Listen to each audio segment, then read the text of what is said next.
Avortement, militante féministe, sociologue et ancienne chercheuse du CNRS, Christine Delphy a cofondé en 1970 le mouvement de libération des femmes, MLF.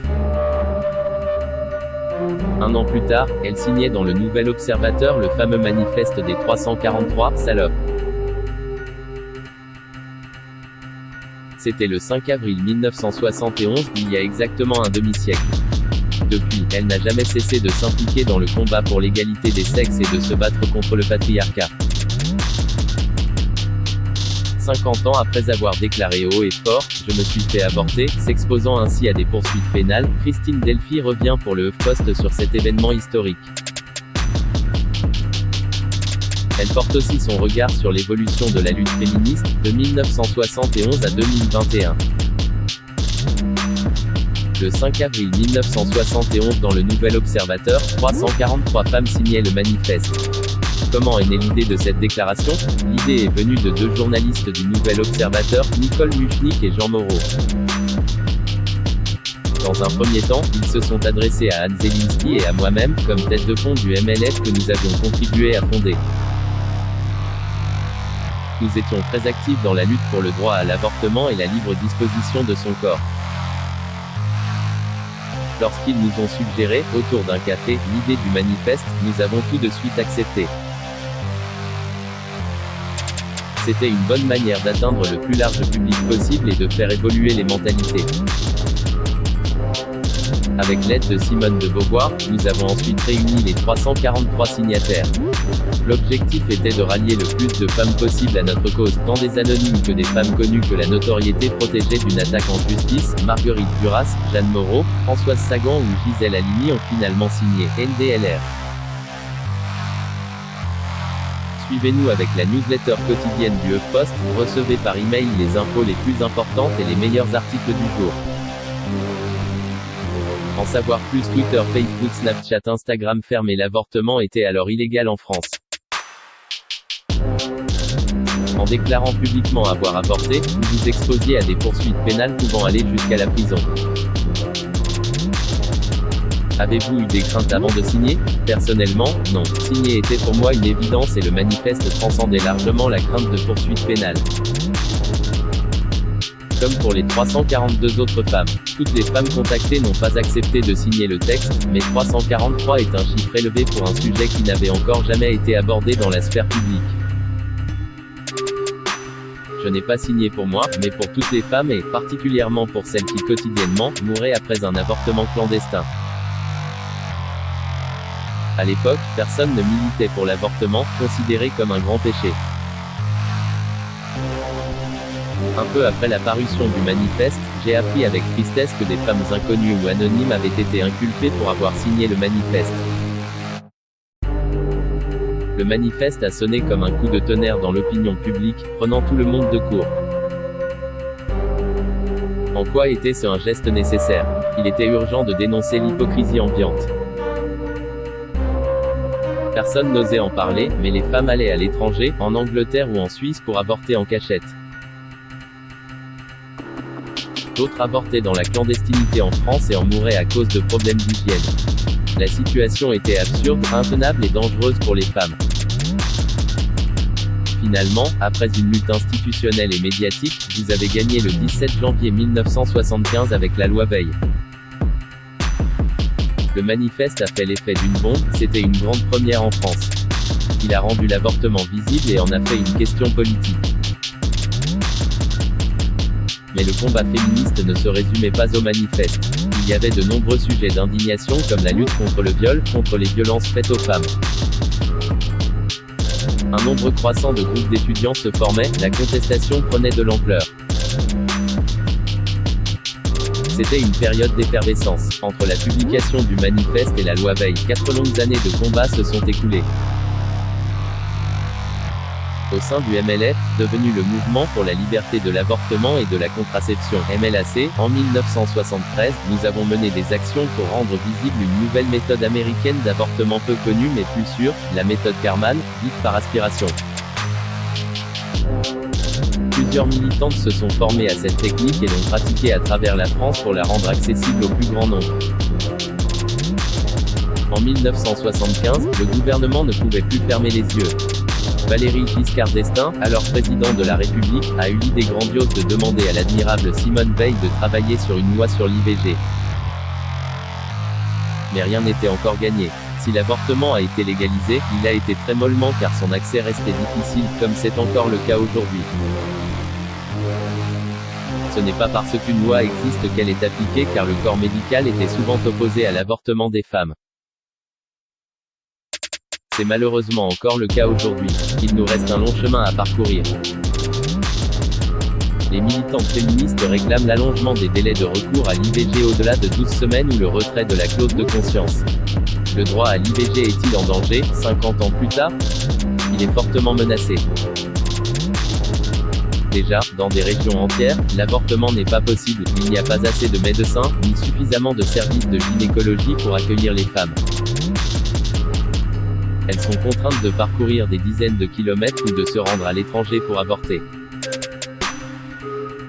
Il subsiste par ailleurs une frange de la population qui perçoit encore l'avortement comme un mal, avec les mouvements anti-avortement qui continuent de sévir. De nombreux médecins notamment y sont opposés et peuvent exercer leur clause de conscience pour refuser un avortement. 50 ans après la parution du manifeste, l'avortement n'est toujours pas considéré comme un acte médical. Notre société est terriblement en retard. Les lois et les mentalités en France mettent beaucoup de temps à évoluer. Il est de nécessité vitale que les femmes récupèrent et réintègrent leur corps, écriviez-vous en 1971. 50 ans après, estimez-vous que les femmes ont récupéré leur corps? Non, sinon elles ne seraient pas tuées, violées, ni placées dans des positions qui les mettent à la merci des hommes ou de leurs compagnons. Je pense qu'on ne se rend pas compte de l'étendue des violences faites aux femmes.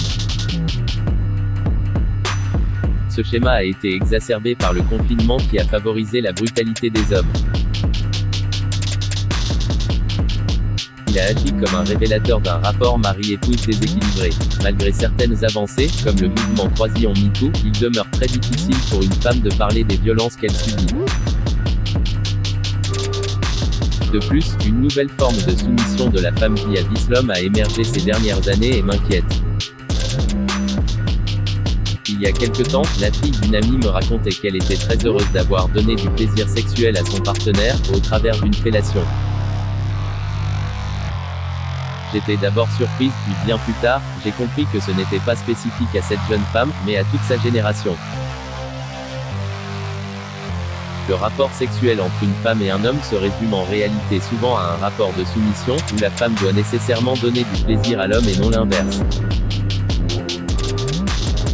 En tant que militante du MLF, vous avez choisi la non-mixité des sexes et vous l'avez même défendue avec ferveur. Pourquoi ce choix? Dans les années 70, la non-mixité faisait débat, ce qui me semble totalement absurde. Dans les espaces exclusivement féminins, la parole de chacune peut être comprise librement. Prenez par exemple les groupes mixtes féministes qui s'étaient constitués à l'époque. Lors des réunions, les femmes n'osaient pas parler de sexualité, de peur de vexer les hommes, puisque la sexualité d'une femme est différente de celle d'un homme. Aujourd'hui encore, le sujet fait débat. Les réactions qu'a suscité la présidente de l'UNEF Mélanie Luce, notamment de la part de Jean-Michel Blanquer, en justifiant la tenue de groupes de parole non mixtes me semblent invraisemblables. Les droits des femmes sont-ils menacés aujourd'hui selon vous? Tous les efforts que nous avons fournis depuis la loi Veil peuvent se dégonfler et se retourner à chaque instant. Le gouvernement, de droite selon moi, constitue une véritable menace pour les combats des féministes. Emmanuel Macron a promis beaucoup de choses pour les femmes, pourtant rien n'est mis en œuvre. Il avait promis un ministère pour l'égalité femmes-hommes qui s'est finalement transformé en secrétariat d'État par exemple. Un tel gouvernement met en danger tous les groupes qui subissent des discriminations, que ce soit les femmes, les noirs ou les ex-immigrés. Pour faire avancer la cause féministe, il faut défendre la laïcité, fortement menacée aujourd'hui par les offensives du gouvernement contre la loi de 1905 avec notamment la loi interdisant le voile à l'école, votée en 2004. Il n'est pas normal que les hommes politiques décident de la manière dont une femme doit s'habiller et si pour des raisons religieuses, elle peut ou non porter le voile. Les législateurs invoquent le droit des femmes pour interdire le port du voile, alors que c'est le moindre de leurs problèmes d'habitude. Beaucoup de féministes se sont prononcées pour la loi sur le foulard, vidant ainsi de son sens le mouvement féministe. Il faut faire très attention parce que le mouvement féministe est particulièrement menacé en ce moment. Est-il plus facile d'être féministe en 2021 qu'en 1971 ? Nous avons progressé dans la lutte pour le droit des femmes et allons plutôt dans la bonne direction. Dans les années 80, être féministe était considéré comme un affront, il ne fallait pas être féministe. On entendait beaucoup le fameux discours « Je ne suis pas féministe », mais une pensée moins répandue aujourd'hui. Aujourd'hui, de plus en plus de femmes racontent les violences qu'elles ont subies, on tend de plus en plus vers une libération de la parole. Quel message voulez-vous faire passer aux jeunes femmes de la génération suivante ? Je souhaiterais tout d'abord que les femmes de la nouvelle génération s'engagent et se révoltent en nombre. Les féministes ne sont pas suffisamment nombreuses aujourd'hui sur le terrain. Il faut urgemment qu'elles se mobilisent parce qu'il y a encore beaucoup de combats à mener, non seulement pour le renforcement du droit à l'IVG, mais aussi contre les violences faites aux femmes et pour l'égalité des sexes, qui n'est toujours pas acquise dans les faits.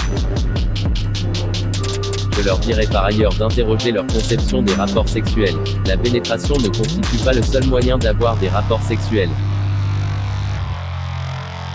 Les femmes ne conçoivent souvent l'acte sexuel que comme une pénétration alors qu'il existe d'autres moyens d'avoir un rapport sexuel et d'éviter les grossesses.